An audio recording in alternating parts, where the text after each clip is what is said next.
governance series. In this series, we're going to share with you the critical success factors for effective or good governance. Think of any sports team, great sports team, can be in football, in rugby, hockey, or even baseball. What do they have in common? These great sports teams are very good not only in the playing field, but also outside of their playing field.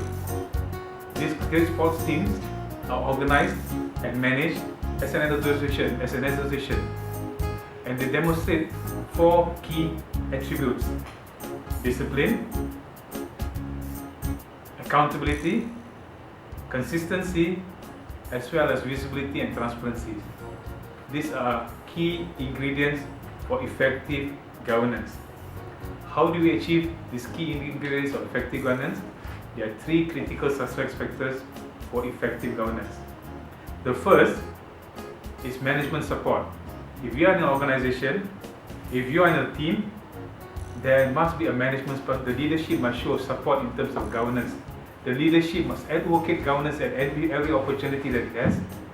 The leadership must role model that governance is very important in our organization or in a team. This is the first critical success factor, leadership support. The second critical success factor is framework. Organization with good governance framework makes governance effective. And the governance framework must have 4 key elements. The first being the guiding principle. What are the rules in which our organization or our team should be operating in? What are the rules in which we should be managing our operations or in our team? That's the first element, the guiding principle. The second element of the framework is the key processes. What are the key processes? What are the key mechanisms that one should have in an organization to support the guiding principle for the organization to achieve its objectives? That's the second key element for the framework. The third key element is a performance measure. What are the performance metrics that we need to put in place in order to ensure governance is effective, in order to demonstrate that governance is maturing in an organization? And the final element of a framework is this organization infrastructure. How should we be organized to manage governance? How should the entire organization be organized to drive governance forward? So these are the 4 elements that makes up a framework.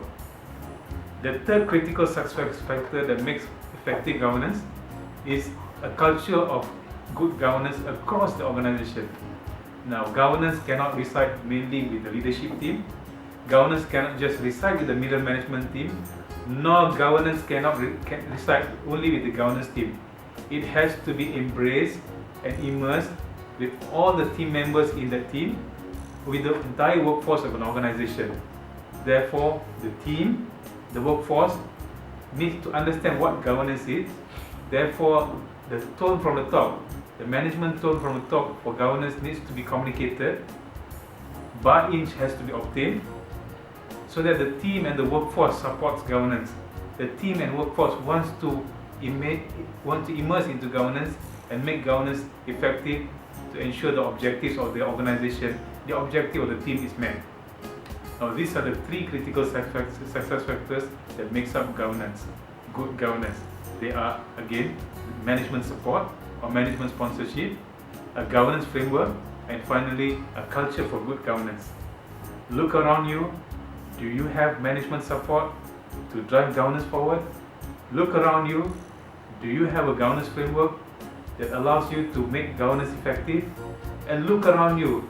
Do you have a culture of governance across the organization beyond a management team? Put life into governance.